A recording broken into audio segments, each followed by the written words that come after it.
नमस्कार दोस्तों, आपका एक बार फिर से स्वागत है। दोस्तों, अभी तक आपने महाराजा बिजली पासी के बारे में 3 पार्ट देख चुके हैं और तीनों पार्ट में महाराजा बिजली पासी के बारे में बहुत सारी जानकारियां आपको दी गई हैं। आज इस वीडियो में यानी चौथे पार्ट में हम महाराजा बिजली पासी के साक्ष्यों, प्रमाणों या इनके सबूतों के बारे में बात करेंगे कि महाराजा बिजली पासी का वर्णन कहाँ कहाँ मिलता है और क्या इनके बारे में सबूत है, ये कैसे थे। आज सारी बातें इस वीडियो में डिस्कस करेंगे और इस वीडियो का सिर्फ एक ही दृष्टिकोण होगा कि महाराजा बिजली पासी के साक्ष्य जहाँ जहाँ पे हैं वो आप सभी को दिखाया जाए। इस वीडियो में आप लोग बने रहें ताकि पूरी जानकारी आप तक पहुंच सके। तो दोस्तों, अभी तक आपने देखा महाराजा बिजली पासी के बारे में, इनका समय काल क्या था और कहाँ के राजा थे। ये लखनऊ के राजा थे, अवध के राजा थे, सम्राट थे कहे जाते थे और इनका मुकाबला जयचंद के सेनापतियों आला और दल से हुआ। तो वो सारी चीज़ें उस 3 पार्ट में डिस्कस की गई हैं, कैसे इन्होंने अपना साम्राज्य विकसित किया। तो अब बात करते हैं इनके साक्ष्यों के बारे में।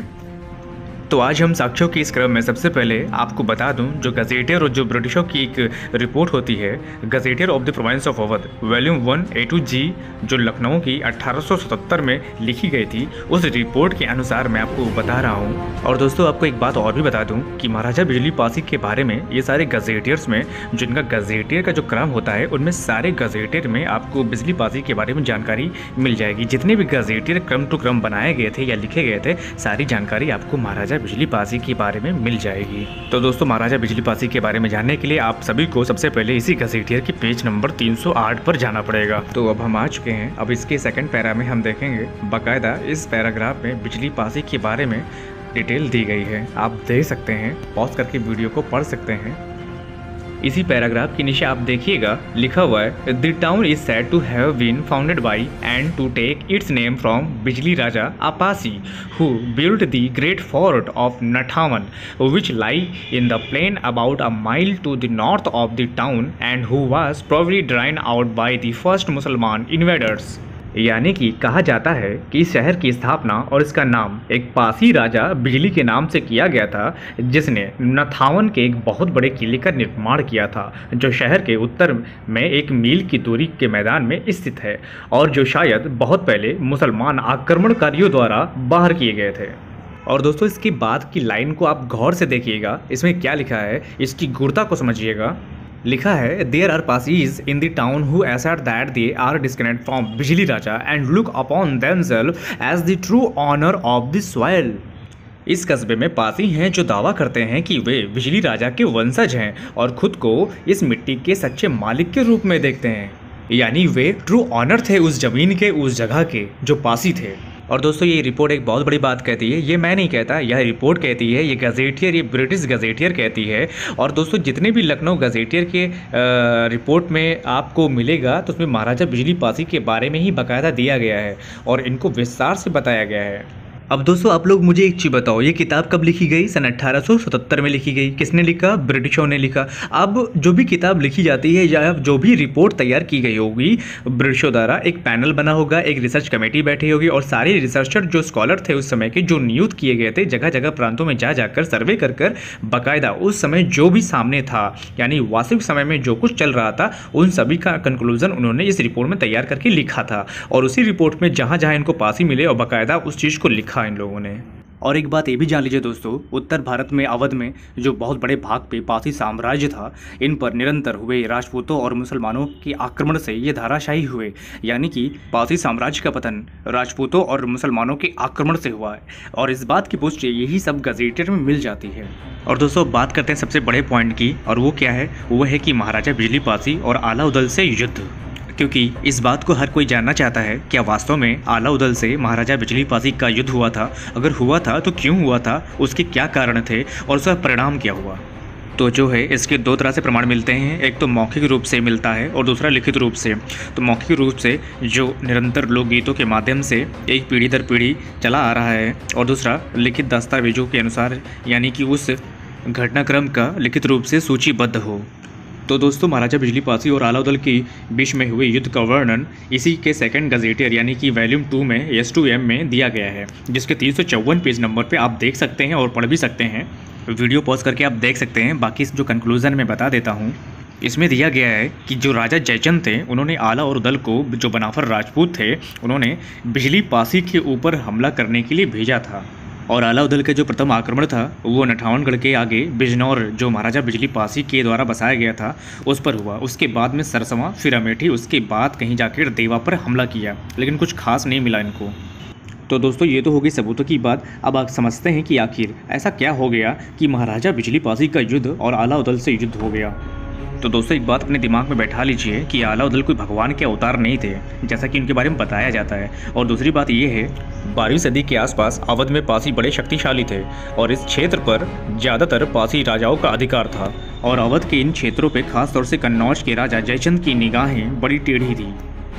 जिस प्रकार से जयचंद को उसका राज्य उसकी विरासत में मिला था, उसी प्रकार से महाराजा बिजली पासी को भी उनका राज्य उनकी विरासत में मिले थे। एक समय कन्नौज की शक्ति बढ़ जाने से अवध के पासी कुछ समय के लिए कन्नौज के अधीन जरूर हुए, लेकिन बहुत ही जल्दी महाराजा बिजली पासी के नेतृत्व में अपने आप को स्वतंत्र करा दिया और अवध का एक भी पैसा यानी जो कर वसूली होती थी उस समय का, जो लगान था उस समय का, जो टैक्स होता था यहाँ का, वो कन्नौज को देना बंद करा दिया। और यही युद्ध का कारण बना, यानी कन्नौज के राजा जयचंद और महाराजा बिजली पासी की जो मध्य युद्ध हुआ था उसका मुख्य कारण यही था, इस क्षेत्र की कर वसूली। यानी जब यहाँ के पासी स्वतंत्र हो गए तो यहाँ का एक भी कर पासी राजाओं ने कन्नौज के राजा जयचंद को देने से बलपूर्वक मना कर दिया और यही युद्ध के हालात बने। और उसके लिए जयचंद ने कई बार युद्ध छेड़े और यहाँ तक कि 12 साल तक जयचंद इस इलाके को जीत नहीं सका। इतनी शक्तिशाली सेना जयचंद के पास होने के बावजूद भी पासी राजाओं से वह 12 साल तक हारता गया। फिर उसके बाद जयचंद ने आलाउद्दीन को अपने साथ मिलाया और उसके बाद यहाँ फिर से युद्ध अभियान छेड़ा। और दोस्तों कहा जाता है कि इसी युद्ध के दौरान महाराजा बिजली पासी वीरगति हुए, लेकिन इसके बाद में सातन पासी ने घनघोर युद्ध किया और आलाउद्दीन को पीछे हटने पर मजबूर किया था। और दोस्तों एक बात मैं स्पेशली आपको बता देता हूं कि राजपूत कभी पूरी तरीके से पासी राजाओं से जीत नहीं पाए। दोस्तों मैं ये शेखी नहीं बगा रहा हूं, बल्कि सबूत है। गजेटियर इस बात की पुष्टि करता है। ट्राइब एंड कास्ट के ये पैराग्राफ को आप पढ़िए, इसमें साफ साफ बताया गया है कि राजपूत जो थे पासी राजाओं को पूरी तरीके से नहीं जीत पाए, बल्कि इसके बाद में जो मुस्लिम अटैकर्स थे उनके द्वारा पासियों को वश में किया गया। अब बात करता हूँ आलाखंड की। कई लोगों ने सवाल किया था कि आलाखंड में इस बात का जिक्र मिलता है, क्योंकि कभी इससे पहले उन्होंने सुना नहीं था। तो मैं आपको बता दूं आलाखंड में इसका बाकायदा जिक्र मिलता है, सातन पासी का बाकायदा जिक्र मिलता है। और वो जो आलाखंड थे जो 1940 और 1950 के दशक में लिखे गए थे वो आजकल बंद हो गए हैं। तो यही सारी समस्या है कि हम उनके बारे में नहीं जान पाए। लेकिन दोस्तों बहुत जल्दी मैं उन आलाखंडों के ऊपर भी वीडियो बनाऊंगा और जो सच था उसको सामने लाऊंगा, क्योंकि आलाउद्दीन के बारे में जैसा बताया जाता है वैसे वो थे नहीं। और यहाँ तक कि आला जो थे ये राजा सातन पासी का मुकाबला नहीं कर सके और ज़मीन में मूर्छित होकर गिर गए। अगर पीछे से उनके साथी राजा सातन को टक्कर नहीं मारते तो शायद आलाउद्दीन उसी युद्ध भूमि में मर गए होते। और दोस्तों राजा सातन और आला का जो मुकाबला हुआ था उस पर एक अलग वीडियो बनाऊंगा ताकि स्पेशली तरीके से आप उनको जान सके। तो दोस्तों अभी तक आपने जाना महाराजा बिजली पासी के बारे में जो प्रमाण थे, जो जानना चाहते थे, वो सारे प्रमाण आपको दिखा चुका हूं। और उसकी लिस्ट जो आप स्क्रीन पे देख रहे हैं ये सारे गजेटियर्स के नाम है। आप इनको भी पढ़ेंगे तो इसमें महाराजा बिजली पासी के बारे में बाकायदा जिक्र मिल जाएगा। और दोस्तों बात कर लेते हैं जो विवाद अभी 10-15 दिन पहले हुआ था महाराजा बिजली पासी किले को लेकर और महाराजा बिजली पासी के दावे को लेकर।